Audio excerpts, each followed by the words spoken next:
Welcome to everyone joining us on Zoom and also on Facebook. If you're on Zoom, you can put your screen to gallery or speaker view.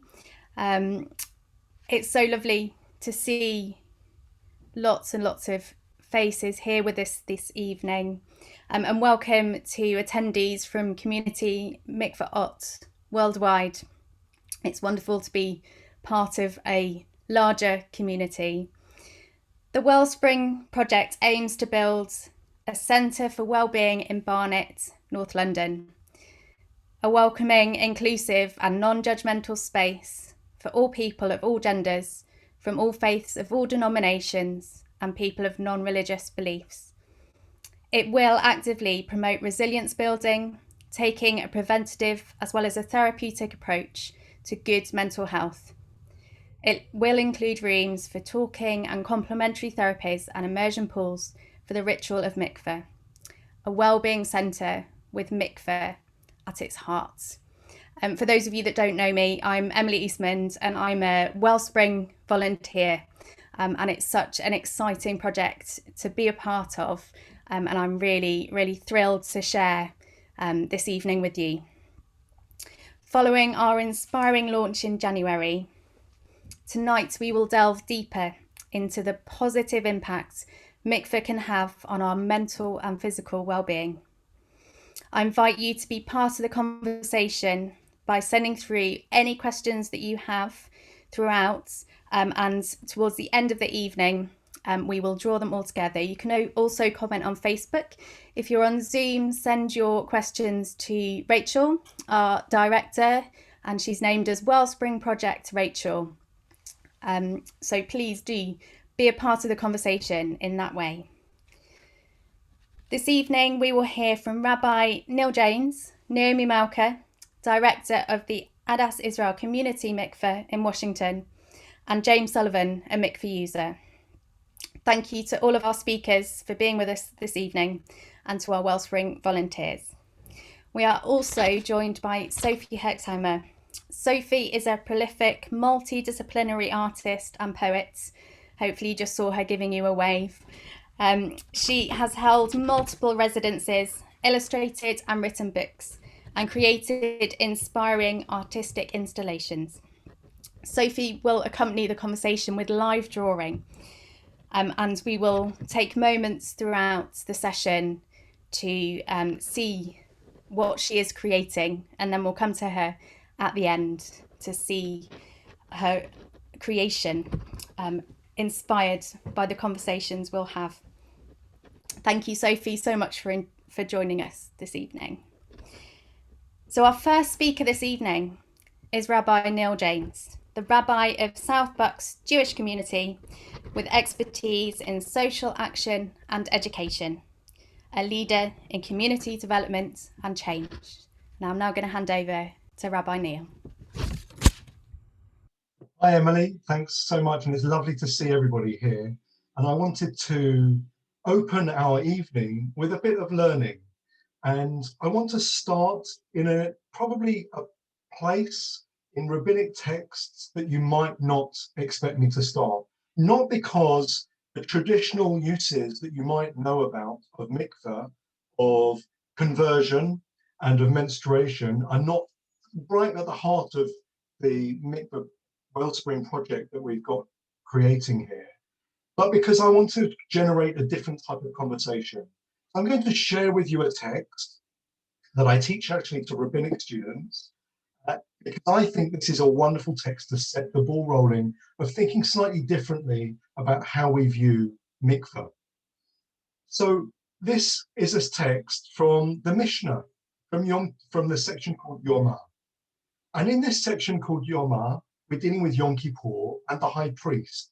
And we're told that they, an unknown they, take the high priest when he's getting ready for Yom Kippur to Beit HaParva, which, if you can see on the picture, possibly is in yellow in the temple, in the sacred area. They spread a sheet of fine linen between him and the people. He sanctified his hands and his feet and removed his garments. And then Rabbi Meir and the sages disagree over what order he does things in, but he then descends and immerses in a mikveh. And then when he ascends, he dries himself. And they bring him the white garments in which he dressed and sanctified his hands and feet. Now, I share this because the question that is asked in the Talmud is a great question. And that is, what is Beit HaParva? Because we don't know. The answer that's given in the Tosafot, this medieval commentary, is an amazing story. And the story is like this, that the sages are imagining, the medieval period, imagine that a Magian, a Zoroastrian priest probably, was tunneling underneath the temple in order to see what was happening inside the temple. And the priests could feel him tunneling underneath the temple as he made, as he dug up, hoping he could pop his head up out in the Holy of Holies as the high priest performed the rituals for Yom Kippur. And the priests could all feel him, and he was discovered tunneling underneath the temple. And the place where he was discovered was named after him. And what was his name? His name was Parva. Now, why do I love and open up with this story? Because for me, it speaks to the way that religion and authority and structures of the organized community can sometimes exclude those who are curious of what's happening inside, even those who aren't even Jewish. And not only who are curious, but who think that something that is happening within the community rituals has power and significance. Even a Magian, a Zoroastrian priest, wants to see what's taking place inside the temple. And I wonder for myself about the structures that we surround our community institutions with that mean that people who might be curious, people who might be seekers, people who might even want to engage with the tradition as they already do but feel like they're excluded, would like to creep in underneath and find out what's taking place in the mikveh. And the mikveh, we know, is a place of a lot of authority and a lot of power traditionally being exerted.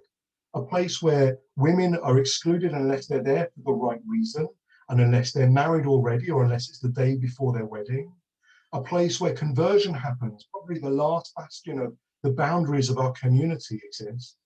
But what happens when we destabilize the space and structures around our institution and say, this ritual has power for our community? This ritual is something that we think can be significant for everybody. We don't want people to have to tunnel underneath to find out what's happening. We want to invite them in and discover for themselves. So I think about the Beit HaParva, and I think about the way that the temple was community-centered, but was exclusive. It was for priests only.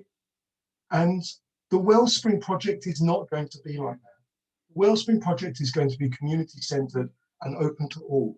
It's going to be a place that embraces the power of ritual, for transitions and well-being, and for tradition as well. So whether you're going there for Yom Kippur, or whether you're going there for some other significant moment in your life, that there should be space for people to engage in the ritual.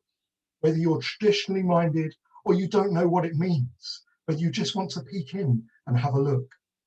And I also think about the fact that it's non-judgmental. We don't have, even we as rabbis, don't have the authority to say to some people who should or shouldn't be entering into our spaces, engage in rituals that could be meaningful. Finally, I'm struck by the sense in which the high priest immerses on Yom Kippur. And it's all in the lead up to the moment in which he makes atonement for the entire community. But before he does that, he has to immerse in the mikveh, in the waters. And the power of the waters, I'm thinking of Rabbi Chaviva Ner David, who writes in one of her books about the power of the water being something that can change you, but is nonetheless unchanged. And the Wellspring Project is going to offer a space for people to experience what it means to engage in change, whether that's on a deeply personal and psychological level or on a religious level, and feel the way that we can embrace them and hold them in that change and be unthreatened by what that means to them, and offer them a space to immerse in the water And at the end, just like God is unchanging, if you like, to use some kind of religious language, so the water is unchanged, yet the transition can occur nonetheless. So I'm thinking about the Beit Parva and the Magian priest tunneling underneath and trying to find out what's happening inside. And then I think about the Wellspring Project and why it's so essential for us to break open the last vestiges of authority around our institutions, to create space for people to come in and encounter what the power of Jewish ritual can afford to them as they go on their path in their lives. And I think that's probably enough of an introduction for me for what the Wellspring Project means to us here in London. I'm going to hand back to Emily. Thank you, Rabbi Neil. I'm now going to introduce our second speaker. It gives me great pleasure to introduce Naomi Malka. Naomi has served as the director of Adas Israel Community Mikveh in Washington, D.C. since 2006. She's a pioneer in the progressive mikveh movement and an inspirational mikveh teacher, focusing on mikveh as a tool for positive body image. Naomi created an award-winning program called Bodies of Water, which frames mikveh, Jewish yoga, and mindful eating as important and embodied Jewish ritual. She is also the founder of Tevilab Teva, Immersion in Nature, a program that brings safe and bathing suit on outdoor immersion to Jewish summer camps.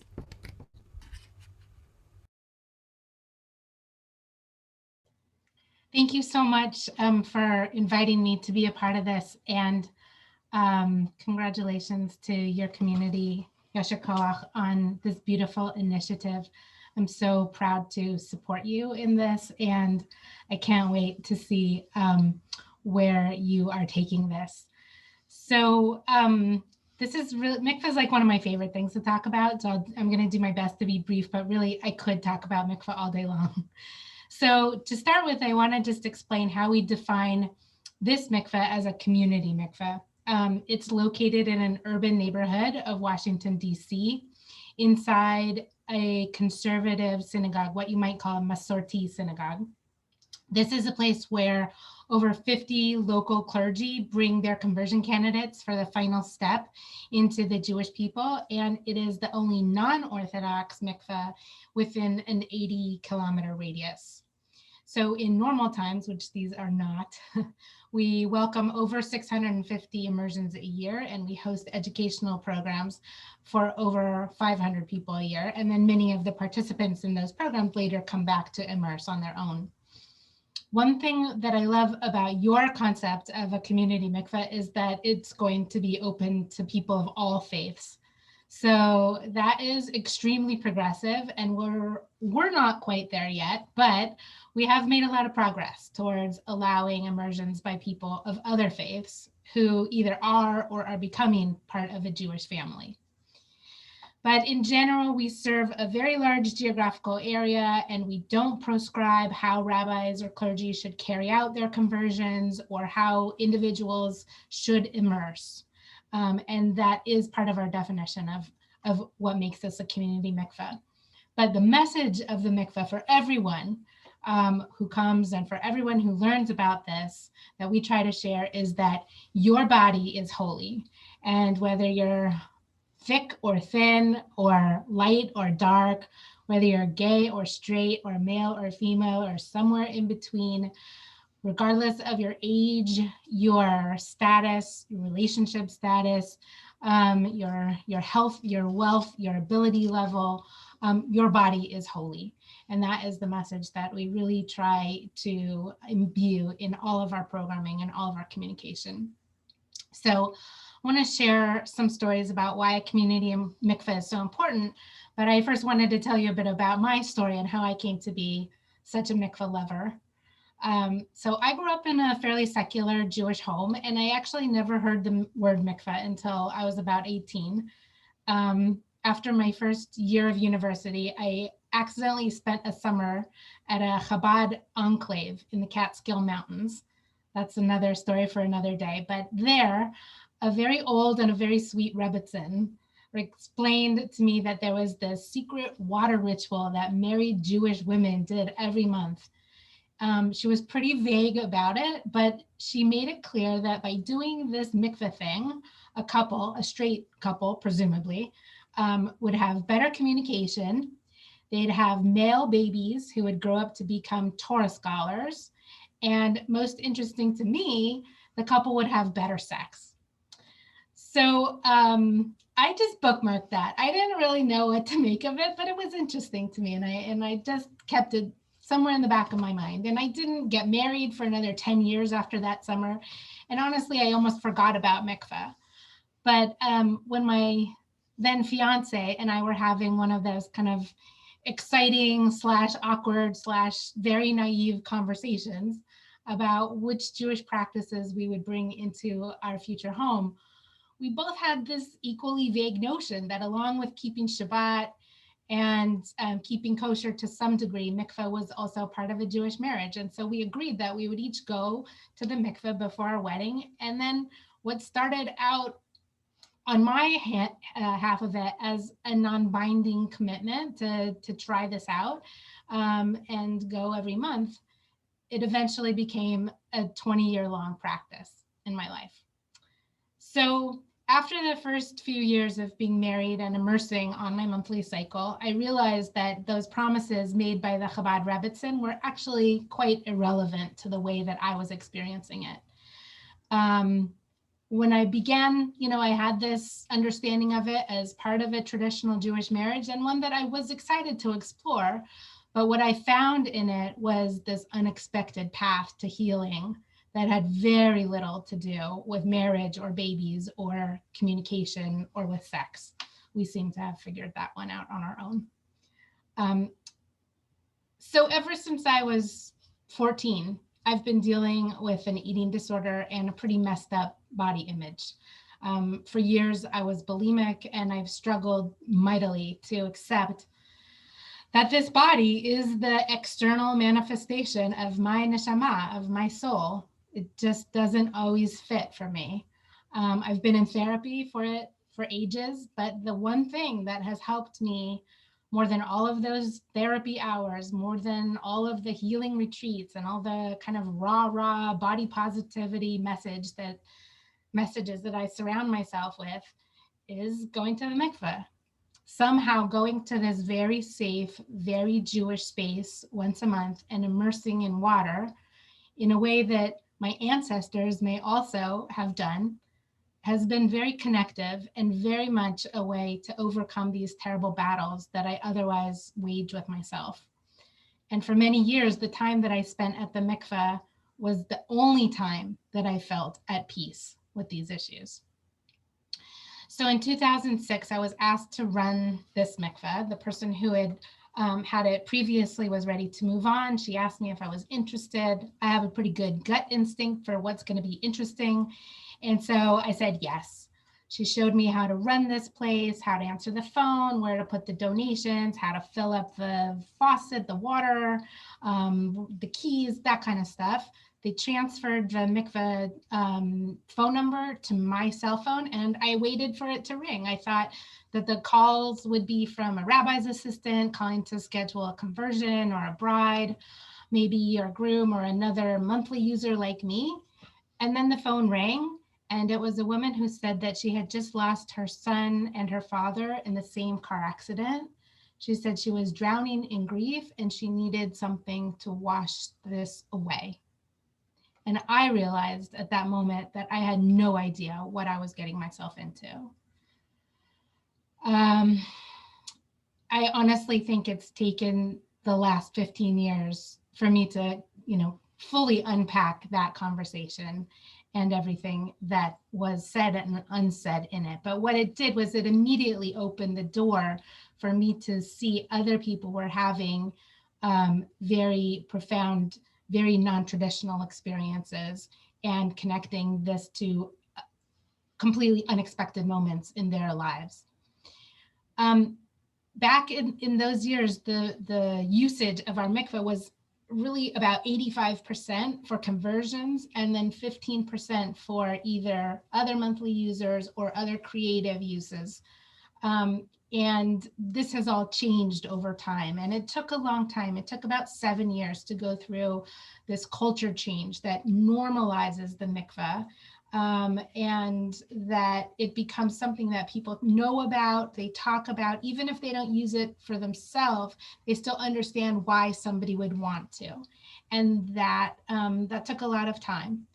Um, and really, it's such a beautiful process to watch what happens when you start normalizing this, when you desexualize it, when you demystify it for people, when you teach kids about it, because kids don't have the baggage and they don't have the associations that so many adults have with sex and with taboos and with the blood issues that it's related to in the Torah. Some of the stories that I can tell are about people who have immersed on the day that they received their divorce document, or by the woman who was raised by nuns in a convent in France during World War II, and who was baptized and never forgave herself for having done that. And toward the end of her life, came to our rabbi and asked to be unburdened of the guilt for doing that. And her daughter brought her here to the mikveh. I could tell stories about the boy whose father died of alcoholism the week before his bar mitzvah, and who immersed as a way of making a separation between that one tragedy and this simcha, and feeling everything that he felt that week. I could tell stories about the group of girls who graduated from high school after having gone all the way through school together, but were leaving to go to university in different cities and wanted a ritual to help them celebrate. I could tell a story about one of our community members who marked the 1-year anniversary of when her house burned down. And she didn't even actually immerse. She just used the water as a way of balancing symbolically the power of the fire. And she immersed her key in a bowl full of the mikveh water, but she just used it so creatively. So these are just like a sample of the kind of visits that we have. And James, who's with us today, will also tell some of the stories that he experienced himself and as a mikveh guide too. So I eventually worked up the nerve to speak publicly about the potential for mikveh, for healing that mikveh held for me. And I created a program called Bodies of Water. And it got funded, and it places mikveh into the context with other embodied healing practices like Jewish mindfulness and yoga and mindful eating. And to be completely frank with you, I don't really practice. I'm not such a mindful eater, and I'm not a big yogi either. But putting it into that context seemed to really help it make sense to funders. It all of a sudden sounded like, oh yeah, that's part of our vernacular. That's as part of the culture that we're in right now. And so this program, it's an afternoon, usually 2-hour program, and people watch a demonstration immersion by somebody in their bathing suit. And can somebody, James, Rabbi Neil, could you put your thumb up if you can see this? Awesome, thank you. So this is a ceremony, an immersion ceremony that I developed for this demonstration immersion, and it takes psukim, takes lines from Psalms, and then it has directions on when to immerse and when to say these things. And it expresses really what my feelings towards the mikveh have been. I'm not going to read it all out loud, but I hope that you can see it. And I can put a link to this into the chat when I'm done. And it just expresses the sort of hope that the mikveh will bring peace to the person who's immersing. So I also wanted to say that my experience of it is just one example. There are just so many paths towards healing, towards mikveh, towards the past and the present and the future. And being able to define mikveh as a transition ritual rather than a purity ritual has really been key in the way that we have spoken about it in our community. So I'm going to show you pictures from our renovation also, which really help kind of give the physical sense that that you're coming into a place to do it, to make a transition. So when you walk in, it's hard to see here, but this is the shower, and we bring in all these natural elements. There are there's another area that has here we go, the preparation. So the shower would be to your left. When you come in, you're right in front of this mirror, and this vanity is stocked with toiletries. And then the mikveh is over to the right, and I'll show you one more picture of the mikveh itself. But it does give the visitor the feeling that there is a moment here where they're looking at the past, the present, and the future. So they're washing away on one hand in the shower what was, they're having a moment of presence in front of the mirror of now what is here in this moment, and then they're immersing in this mikveh to set an intention for the future. So even the space has been laid out in a way that reflects that experience of transition. So I just want to welcome you all to the new mikveh movement, and to say that you have our support and our love, and we can't wait to support you even further and see where this goes. Thank you so much, Naomi. Those pictures are so inspirational and aspirational. Can I ask Sophie to show us some of the work that she's been doing? Sophie, if you're going to talk, you'll need to unmute yourself. I've been picking up little snippets of the things that you've been saying and trying to collect little bits of the story and putting them into kind of metaphor as well as literal recountings. So I started with just drawing some of the speakers, you can see, and they're going fast, these drawings. So some of them are just text, you know, where I'm saying I grew up in a fairly secular Jewish family. By chance, I was at a Chabad summer camp, talking about the finding of peace, talking about the inclusivity. And really, I think what I'd like to do is, after this whole session tonight, maybe I could do some more drawings that would like build on the ideas, because at the moment I'm really just picking up the words. Look, I'm already quite inky. I often get quite immersed in ink. And so my drawings are all over the floor because I have to keep doing them and then pushing them on the floor. I can show you my sort of pile of work is ongoing like this. And you could watch me draw. If I could keep the ink like this, looking at the past, the present, and the future, which is what I was just writing about with the last speaker. So yeah, I'll keep going. Amazing. Thank you. Thank you so much. And can I hand back to Naomi very briefly to introduce James? Thank you so much. It's a treat to be able to welcome James to this conversation also. James Sullivan is a beloved member of the Adas Israel community, and he is also a mikveh guide, and he is a mikveh user himself. He is a new parent, and he is a member of our daily minyan, and we're just so grateful that he's a part of everything that we do here.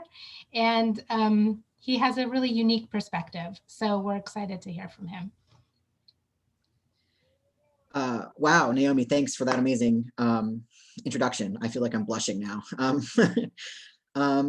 So I have had experience with the mikveh in several different roles. The first time I went to the mikveh, well, let me start back up a little bit. I was raised, I'm a patrilineal Jew, raised in a completely secular family.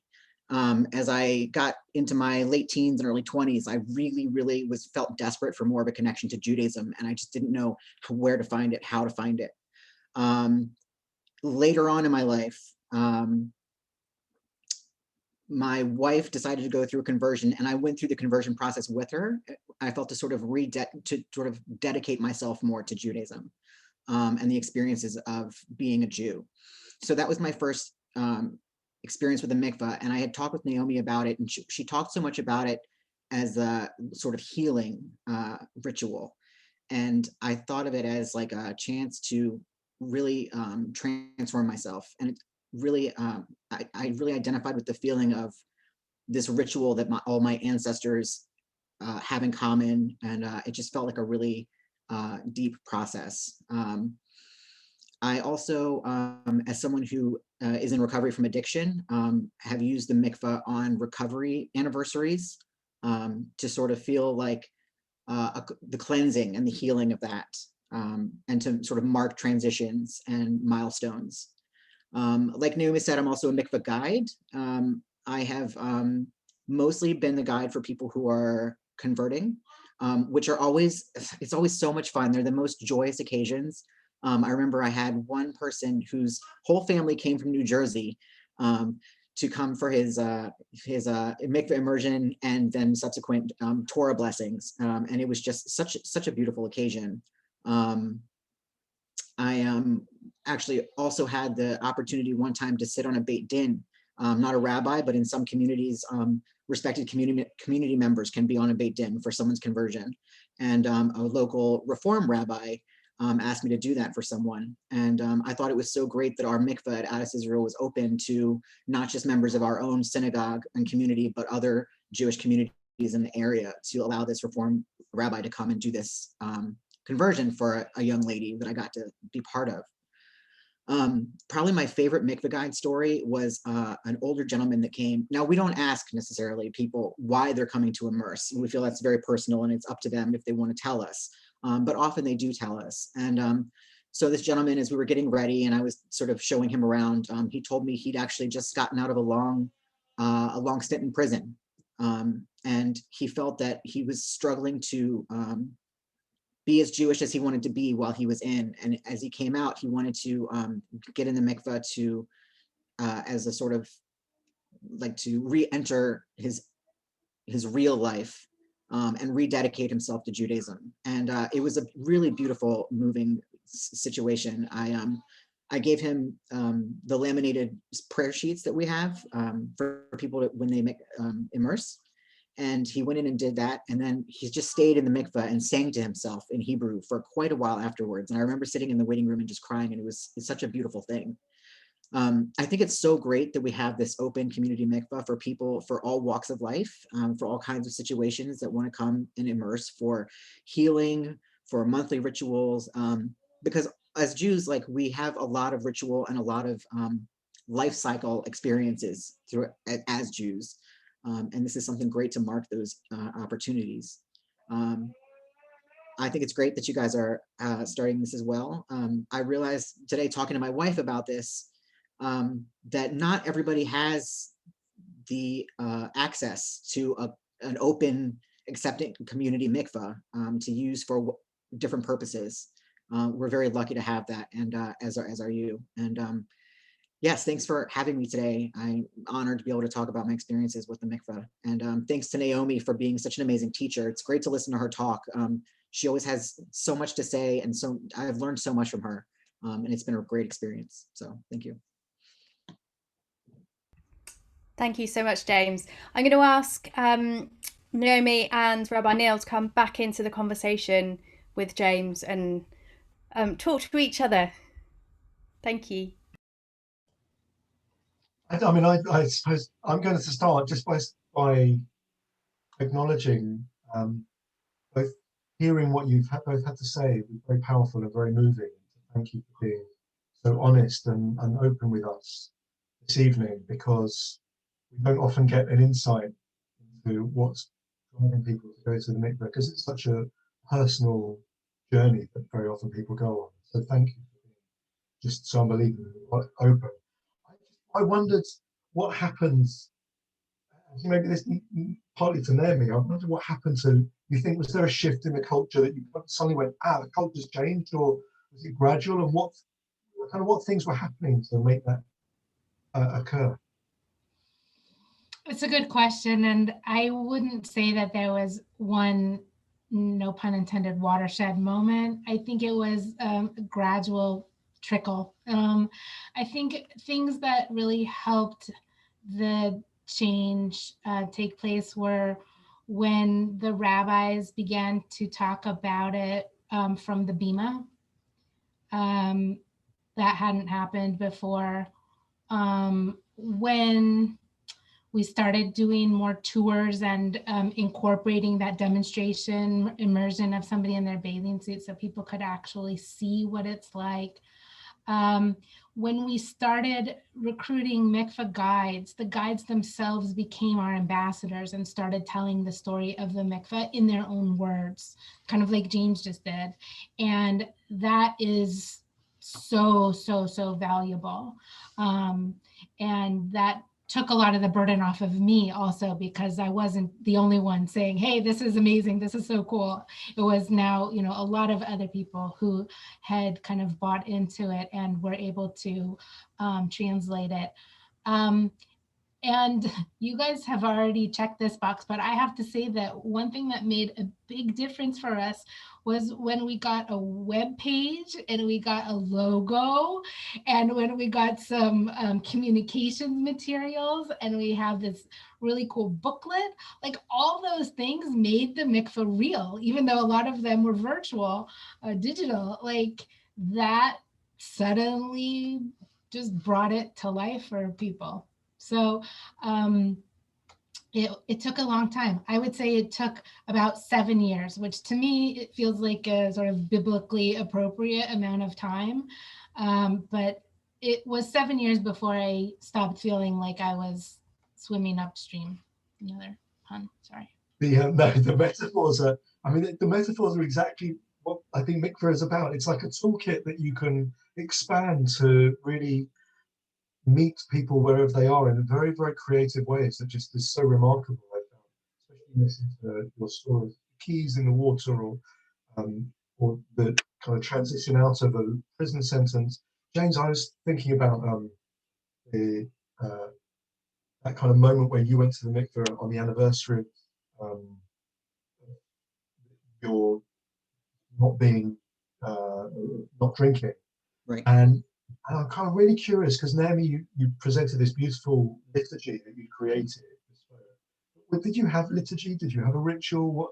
And have you seen the rituals develop? How do they look?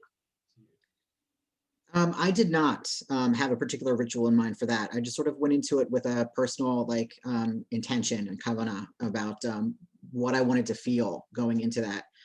Although looking back, I wish I'd had maybe, I realized that I could have gotten together with Naomi, and I'm sure that the two of us could have come up with something really beautiful specifically for that moment. And now I'm thinking maybe we should do that.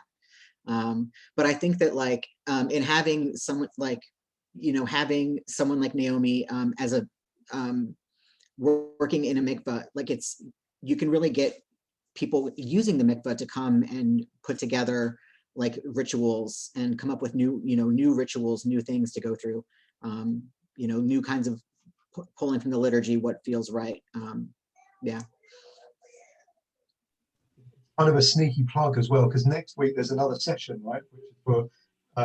Which is with Rabbi Young Thomas and Rabbi Erin London, who are going to do a session with a psychologist, Stuart Link, thinking about ritual. But it's just incredible, the kind of rituals, the variety, the possibility that is around. It's really wonderful. Yeah. And also thinking about rabbis talking from the Bima, that the initiative, you may not know, the initiative of the Wellspring Project was really from Rabbi Miriam Burgett, who's on the call somewhere, who talked about mikveh use on the Bima, and that suddenly shifted the conversation in the community in a remarkable way, in a very inspiring way. And the group of volunteers who kind of are now driving this forward. Amazing. I wondered if you could hear a bit about the kind of question of healing. Because when we talk about healing, at the moment we're in in the midst of a world that is kind of dealing with medical science very much. And the vocabulary that we're using is more expansive about healing. Do you have anything kind of wanted to say about that? Well, about the moment that we're in right now and how we eventually heal from it, you know, we're each going to find a path forward, please God. And I do think, you know, our community is lucky to have this mikveh, and we are putting it at the center of a spiritual pathway back towards community.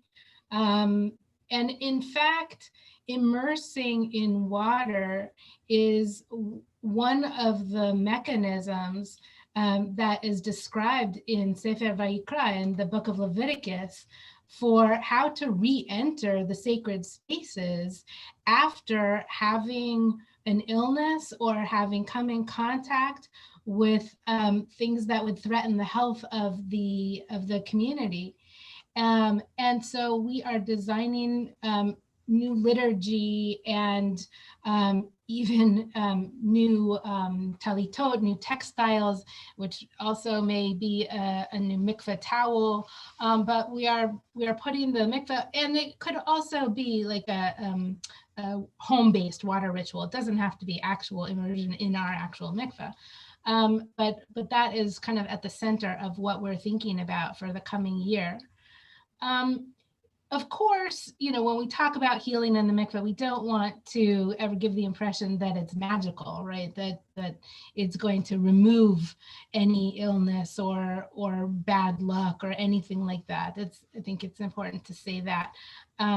But that by doing this ritual of transition, you can find a way to symbolically put the past behind you, have a moment of presence, and set an intention for the future.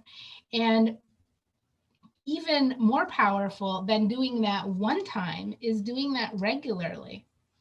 And that was not revealed to me, you know, for a while. It took me quite a while. And so I don't think the healing is obviously immediate or easy either. But I do think it's an important tool. So we've got some questions coming in from the audience. Sorry, Rabbi Neil. We'll get in as many questions as we can fit in with the time.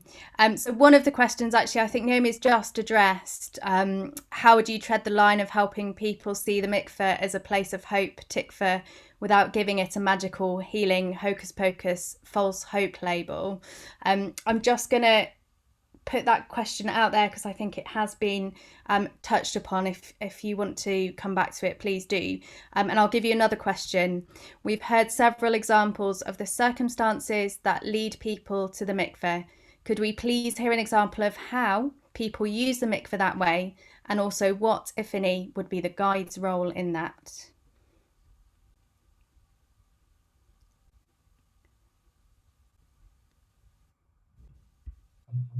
Is Naomi still there? Naomi, are you there? James, tell us about your role as the guide. Oh, yes, sure. My role as the guide. So so especially most of what I've done is conversions, and we have the set. There's a set of prayers that you say when you're doing the conversion, and an order that goes. There's a definite order of service that goes on with that. So what we have is Naomi has come up with like a lovely set of laminated instructions, for lack of a better word, where everything is on there, so that people can have them when they're in the water. And it goes through all the prayers. So we sort of introduce people to the space. We have a nice waiting room where we can just sit and have a chat for a minute and sort of talk about what's going to happen. And then we take them in and give them a brief tour of the actual mikvah, which she showed you pictures of. It's lovely, it's gorgeous. And it's very welcoming to come into. And so then we explain, you know, here's the shower area. You want to start off with, you know, washing yourself really well. Then we have the vanity area where you can brush your teeth, clean your fingernails, all these other little things that go along with it. And then we have the actual mikveh section. So we sort of guide them through what the process is, and then we are there for any questions, or we often end up in great conversation with people about what they're feeling and what they're thinking. Yeah, we're there for questions, and to make sure that the conversion, not always a conversion, but yes, with conversion, to make sure that it's kosher, to make sure that they're completely under the water when they immerse.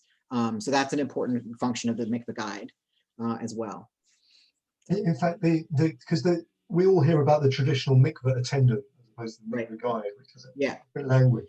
And do you always have to go in, or can people go in on their own? Oh no, people can go in on their own. There have been times where I've basically just been there to unlock the space when people know what they're doing. Having been in a couple times, like I know what's going on, like I just go in and I don't need a guide for anything.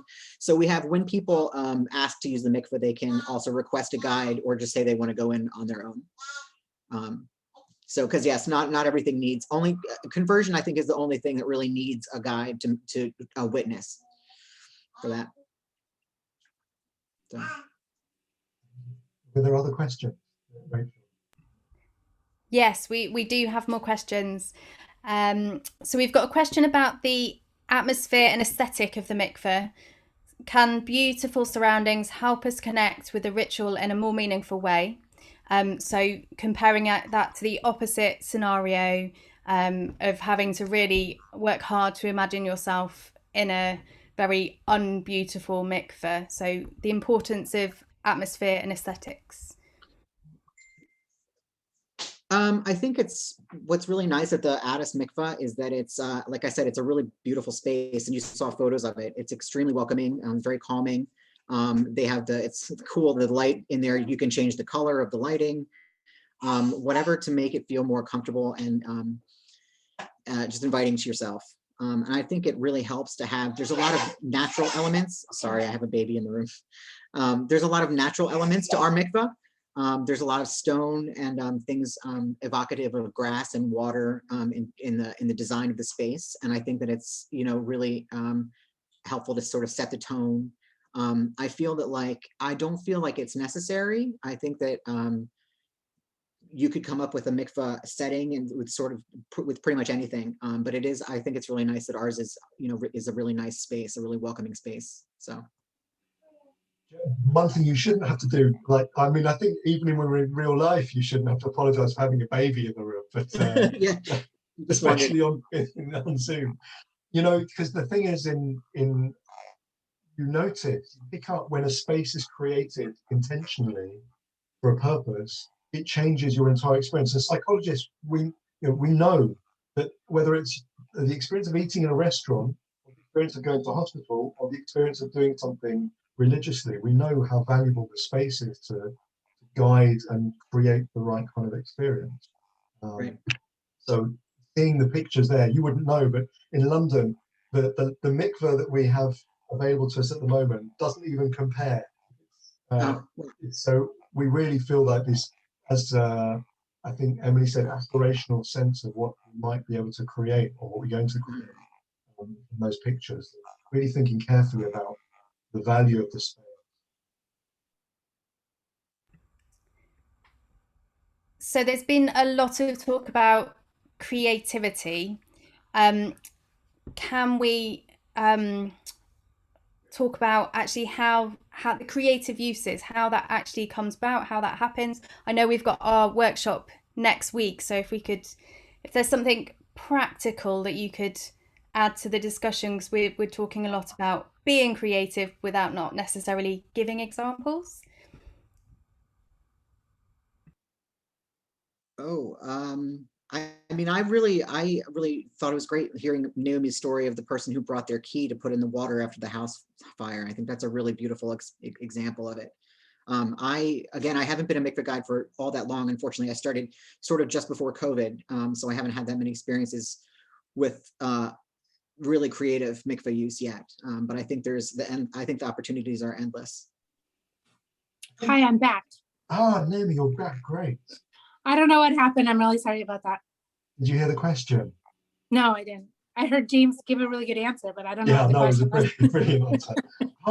Part of what we're talking about is, I think Emily asked how you open up the space for creativity. Not what are the specific rituals, but what happens. I think I'm reflecting on taking people to a community mikveh, kibbutz Hanaton, I mentioned to you then when we spoke before this, and saying to the group who were in Israel, look, we had a wonderful briefing by Rabbi Neil Janes, but then saying to the group, here's the mikveh, it's available. We put space in the Tochnit, in the timetable for you to use it.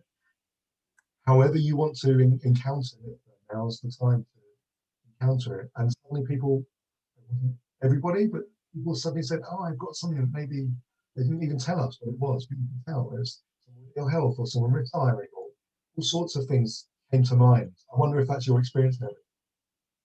Yeah, I think when you ask people to think of a recent or an upcoming transition in their life, you get such a beautiful array of experiences. And right now things are kind of hovering, in a stasis, but really in normal life, like, change is the only constant, right? And this is a way to mark change. So under the right conditions that sounds like you created there at Hanaton, really fascinating moments will come out, and they might be something that happened last week or last month or last year, or that are upcoming, and that can really be felt and marked, and you can see somebody putting up a milestone in their own life journey, at the mikveh. Yeah, I think I wanted to say something about that, because partly healing, when we talk about heat, just to come back to that question that we floated out there, see the metaphor, you can't stop them once you start. The notion of having a vocabulary to talk about things without talking about words, to point at things that can't be expressed easily with words, but allow you to embody something that really feels very ephemeral, very out of reach, and give you an opportunity to express what it is you're feeling without actually having to talk about it all the time. Is, I think, very powerful as well. Absolutely. And that's one of the things that I love about mikveh, is that you don't need a background in Hebrew or in Jewish text or in Jewish history in order to do this. It is embodied, and all you need to do this is your body. And that could also be part of what is very vulnerable about this, is that we're asking people who largely experience Judaism, in an intellectualized or in a family kind of nostalgic way, or there are other modes of connecting too. Prayer for sure is a powerful way of connecting, and everybody has their own. But this physical way of connecting, the flip side of the vulnerability of it is the power of it, and that is, it's like they say, writing about music is like dancing about architecture, right? So there's the music newsletter that's called Dancing About Architecture, because how do you put these things into words? And the point is, you don't have to. I make a point of not asking somebody when they've just emerged from the mikveh, how was that? What was that like for you? Because that requires stepping over all parts of your brain and your heart, and there's no way. So it's okay to leave these things unarticulated, and it will come later. And what a lovely piece of teaching, just to take a moment and pause. The time is just whizzing by so quickly, and I could listen to you all talk for much longer, but we are rapidly running out of time. We're going to take a moment to go back to Sophie and see where her drawing has taken her.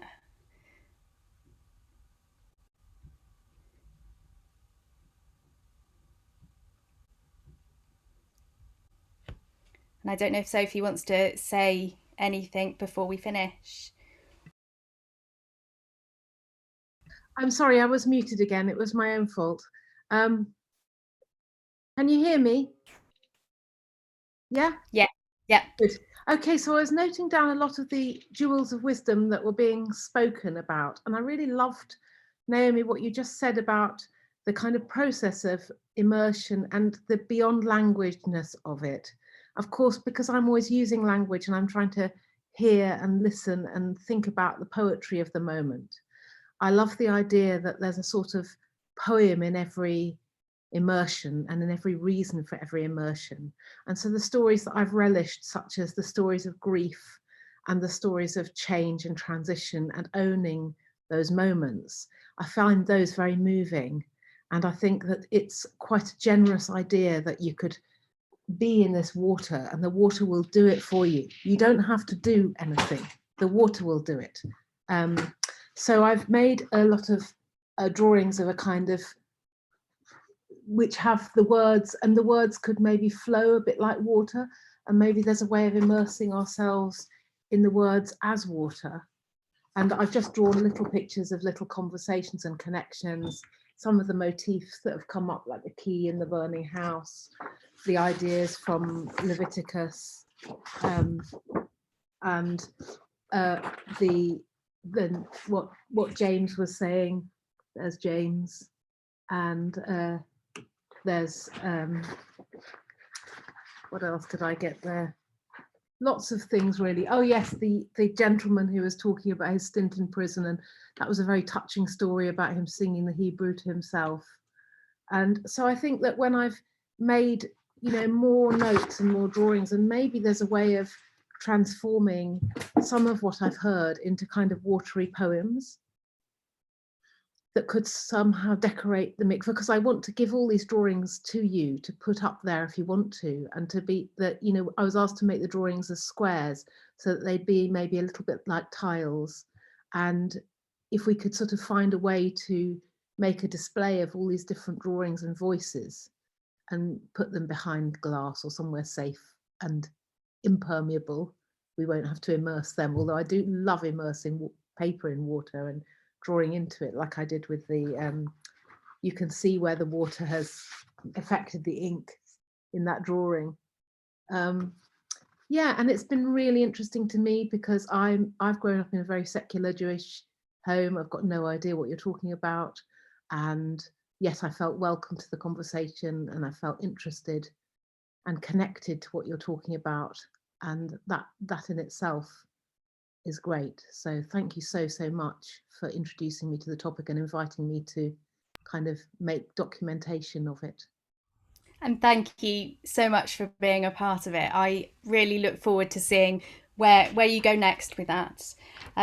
So a huge thank you to all of our speakers, Rabbi Neil, Naomi and James. I do apologise if I didn't get your question as part of the conversation, but we have more events coming up, workshops that you can be involved in, so you can continue being part of the Wellspring conversation and community.